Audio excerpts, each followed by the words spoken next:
Okay, the first chapter of Pirkei Avos, Moshe Kibul Torah Sinai. Moshe received the Torah from Sinai.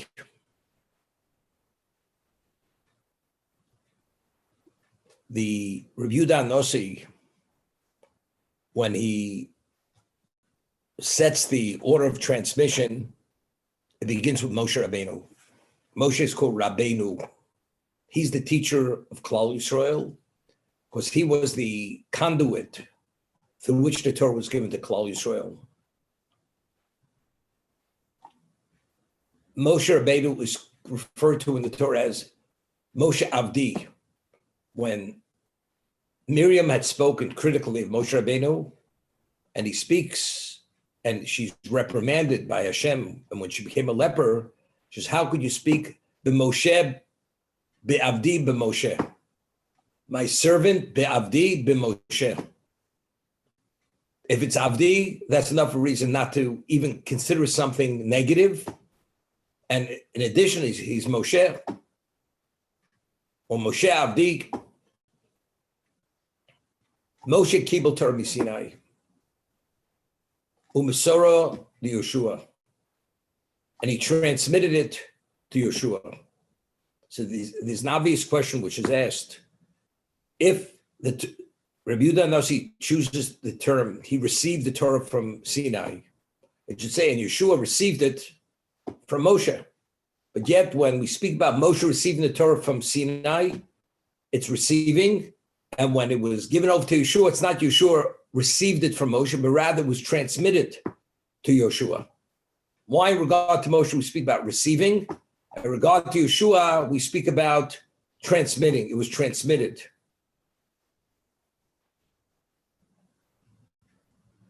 And the Yeshua is Canaan. Yeshua transmitted it to the elders, and the elders to the prophets, and so on and so forth.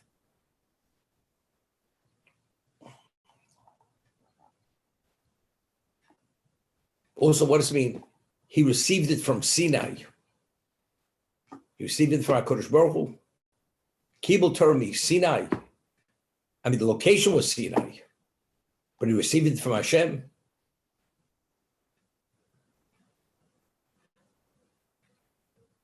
So I was thinking, why was Sinai chosen to be the location of the giving of the Torah?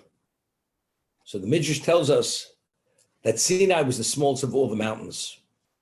And because it felt,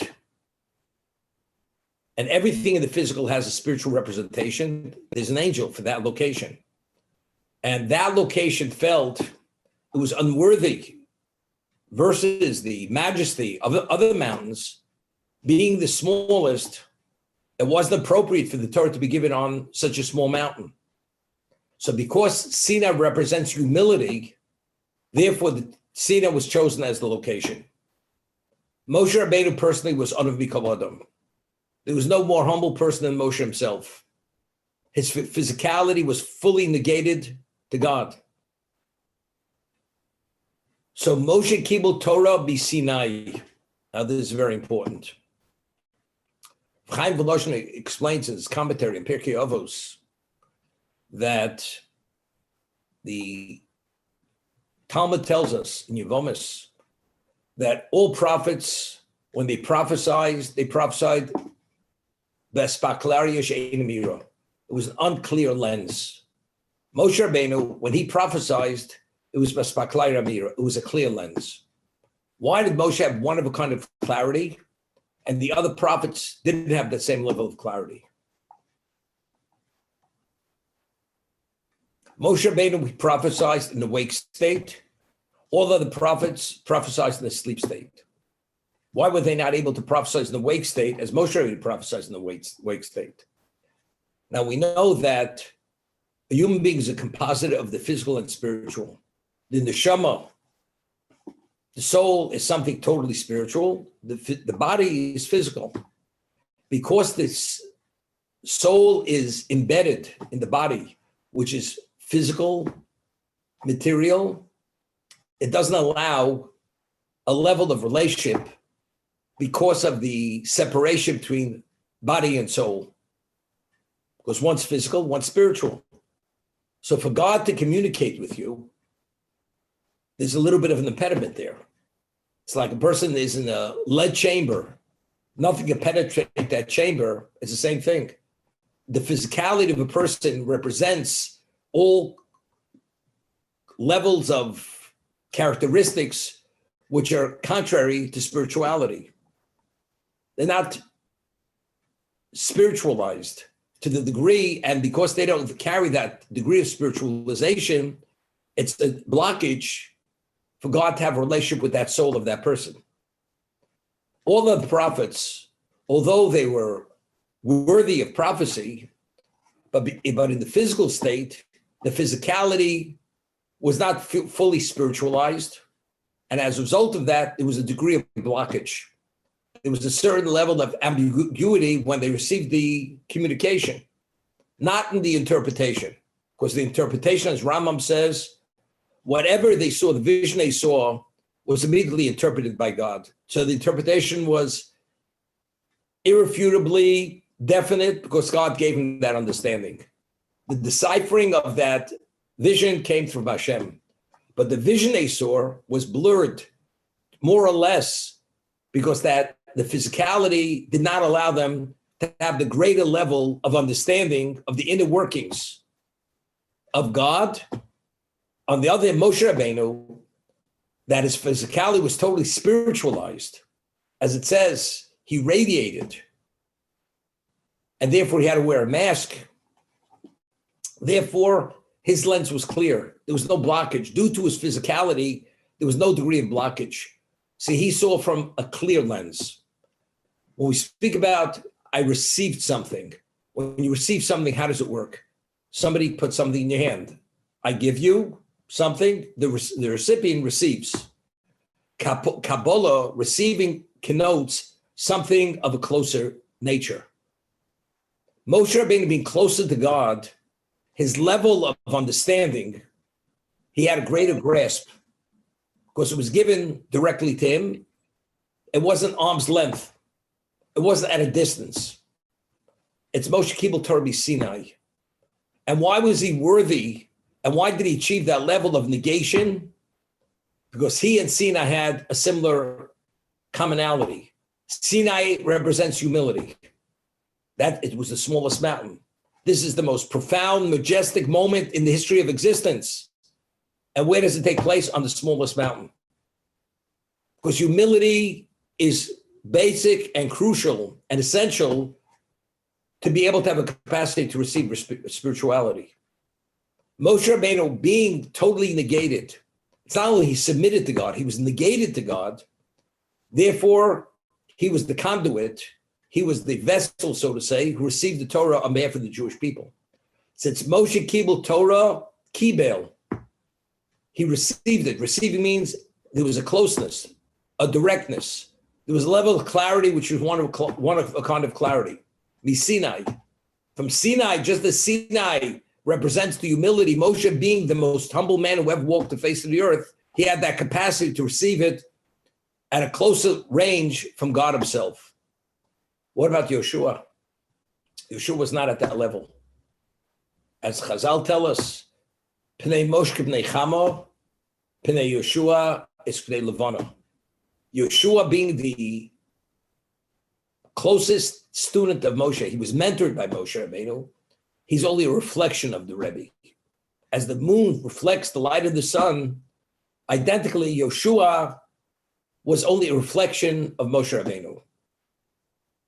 Moshe Rabbeinu was the sun itself. There was no separation between Moshe and God. He was the sun itself. And that's why he was worthy to accept it at closer range, because of that level of closeness, because there was no degree of separation between him and Hashem. So it's Kibul Misinai. Yeshua, it's Umasora Yeshua. Masora means arm's length. He passed it on. Passed it on doesn't have the same connotation as receive. You receive, it's like from hand to hand. Receive means it could be at a distance you received. Because Yeshua was not at that level of Moshe regarding humility. Rashi himself addresses something which is very interesting. Why was Yeshua chosen to be Moshe's successor? What about Pinchas ben Elazar ben Aaron Cohen? Pinchas, according to one opinion, is Eliyahu Navi. Pinchas was the zealot who saved the day. So why wasn't he chosen to be the one to receive the Torah from Sinai? Why was it Yeshua? So Rashi cites the Chazal, the Medrash, because we find that Yeshua is depicted as Nar lo yomish mitoch. He was the youth who never left the tent of Torah. We find even at the time of the golden calf, where was Yeshua waiting for his Rebbe to return? At the foot of the mountain. The Jews were at a distance. He had no idea that the Jews were involved at that moment in doing idolatry.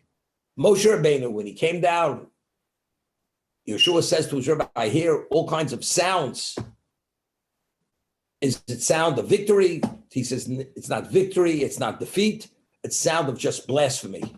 That's what Moshe Rabbeinu says to Yeshua.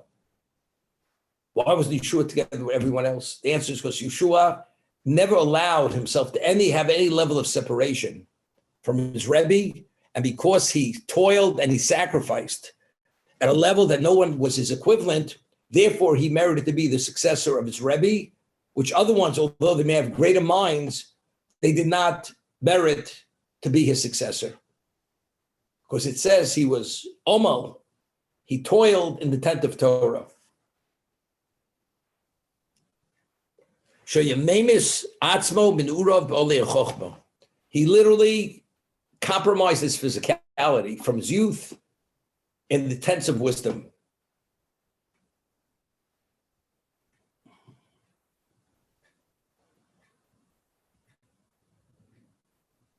Therefore, he merited to be the successor. There's a word from Reb Chaim Volozhiner where the way he interprets Gemara, it says that Yeshua was chosen to be the successor. He was not the greatest of all the Zikanim. So the Gemara explains that when the elders realize that Yeshua is more qualified than they were, they said, Oy lo sabusha, oy lo saklima. Woe to that shame and woe to that disgrace. They were ashamed of themselves. So the Gemara explains that Yeshua, there was nothing, when it came to Torah, to facilitate or accommodate Torah, there was nothing beneath him. He felt that he was privileged to do anything for the sake of Torah. For instance, when Moshe would give a lecture, you had to arrange the location where he would lecture to the students. There may have been certain scrolls that had to be given out to be the text which Moshe would lecture from. Who set out the text? Who set the seating location? Who set the place? Moshe, Yeshua said it. The ones who had advanced minds, who were great, they said, this is beneath us. It's beneath our dignity. When it came to Yeshua, there was no such thing as dignity. When it came to create and disseminate Torah and to elucidate it, there's nothing beneath my dignity. So because Yeshua had that level of humility, that nothing was not valuable to him because it had relevance to Torah, therefore he merited to be Moshe's successor. So when the elders realized what they originally stood on ceremony and would not do, that was the reason exactly why they weren't qualified to be Moshe's successor. But Yeshua, who assumed that characteristic of his Rebbe, which was humility at this very special level, therefore he was able to do things which the other people couldn't do, and that's why he merited to be the successor of Moshe Rabbeinu. Therefore, when we speak of Moshe receiving the Torah from Sinai, it's kibel. The connotation of kibel means close range. You've been given over from hand to hand. Mesorah means he gave it over. Gave over connotes even at a distance. Yeshua l'zkenim, zkenim l'chacham, l'neviim, the elders to the neviim, u'neviim misaru ala sheknes hadola. Now it's interesting. We find Moshe gave it over to Yeshua. Yeshua, it doesn't say, and Yeshua transmitted it to the Zkanim. Doesn't say the Zkanim transmitted to the Nevi'im. But the Mishnah says when the Nevi'im, the prophets, gave it over to the men of the high assembly, again it says, Umisarua. They transmitted it. To Moshe, to Yoshua, it's Misarua. Masar to Yoshua. He gave it, he transmitted it. All the interim generations, the word Masrua is not stated. Only when it says the latter group, the Nevi'im, Misarua Lachiknes Agdola. So what does that say? Meaning that from Moshe to Yoshua, the distance was great. There was a tremendous gap. As I said, Mosra connotes distance. But the distance between Yoshua and the Zkanim, and the Zkanim and the Nevi'im, the distance is not that far. Therefore, they're all like at the same location. Same location.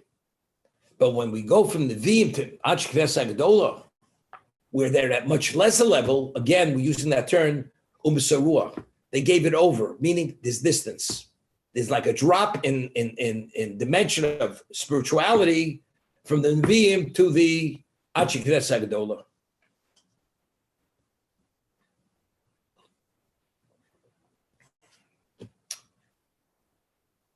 There's a famous word from the Kuzari. The Kuzari states that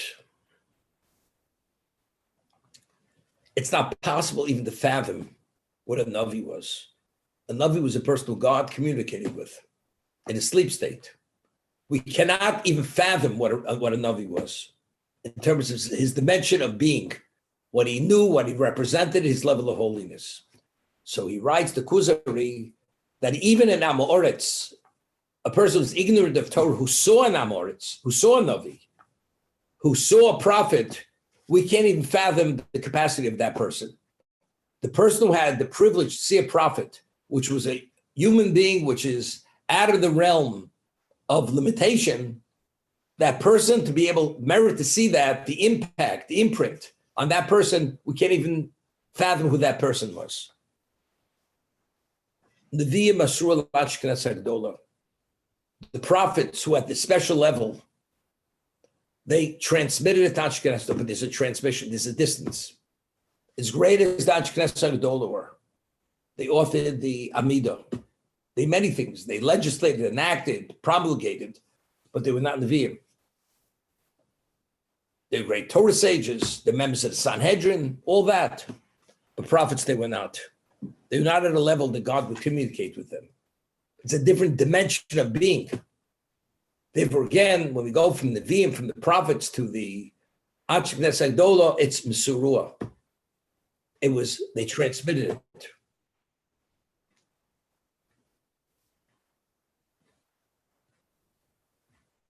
When we go from Moshe to Yoshua, the distance was so great.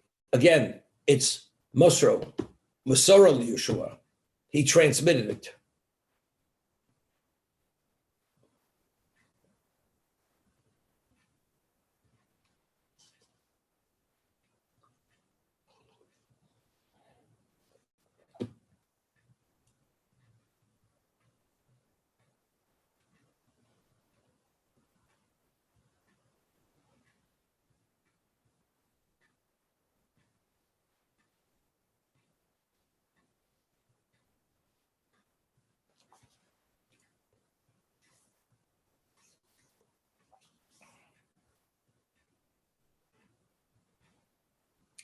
You know, the different eras in existence. There was the era of the Zakanim. There's the era of the Nevi'im. If somebody would say to you, describe to me what that era was, the person who's asking that it should be described to doesn't have the capacity or the bandwidth even to be able to, I'm not even to appreciate it, to even relate to what that was. It's a different realm of existence. I'll give you an example today. People say to me, Could you explain to me a little bit about who your Rosh Hashiva was? Rosh Hashiva studied in Slobodka under the greatest people in Europe at the beginning of the 20th century. He was exposed to a level, to personalities, which we haven't had these personalities in 100 years, some of those personalities, definitely in decades. And a person is brought up and grows up in this particular period of time with such a level of lack of that caliber. To describe that caliber, you can't understand that caliber. You can't even begin understanding it. It's out of the reach of this generation. And because it's out of the reach, all you can give are some nuances of examples, but even the examples you give, they really don't understand and grasp what it is. So that's what we're saying. From Yeshua through the Nevi'im, there was very little difference. There was difference, but the differences didn't make a difference in terms that there was no transmission. It almost was just handed over. But when we went from the Nevi'im to Anshe Knesset Gedolah, now already has to be transmitted. It's at a length. There's a distance here. There's a discernible, very discernible difference between the Anshe Knesset Gedolah and the prophets.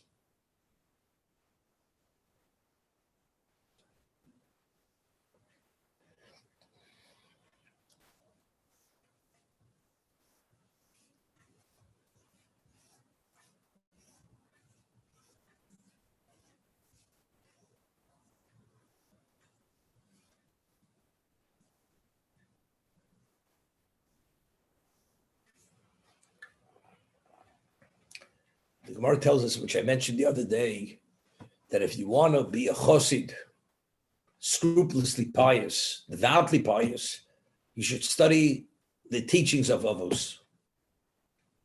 Because by understanding and appreciating how you have to behave, what your values have to be, you'll be classified as a chosid, as this scrupulously, devoutly pious person.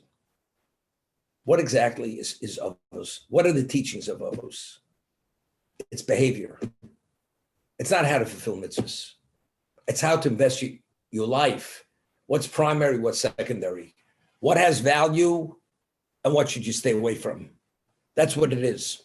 Now, Shlomo Melech tells us in Mishlei, Shma b'ni musar avicha. My son, listen to the musar of your father. Al titosh Torah simecha. And don't abandon the teachings of your mother. These are the words of Shlomo Melech in Mishlei in Proverbs.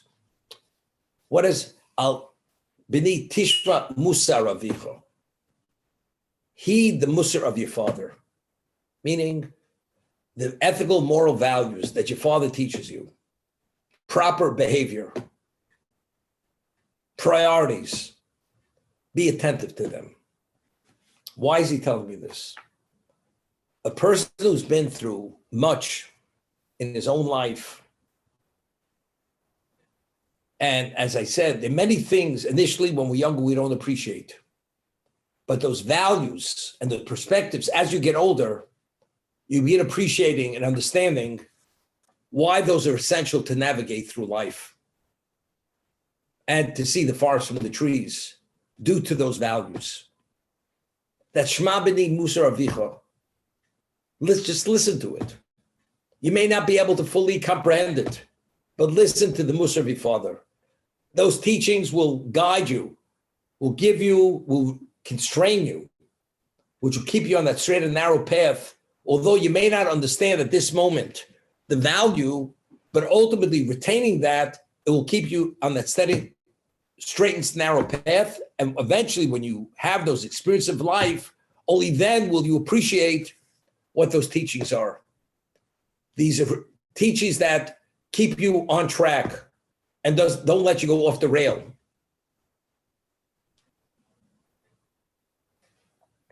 Therefore, he says, Rav Chaim Velosh says, that's u'misara liYeshua, from the word musar. Each generation before gives it off the other, he's at a more experienced level and he has an appreciation. So he's giving over the musar. Shma b'ni musar avich, although my son, you don't appreciate the moral, ethical value today, but heed it, because someday you will value it. That these behavior patterns and these concepts and these perspectives will hold you on track, that you shouldn't go off track.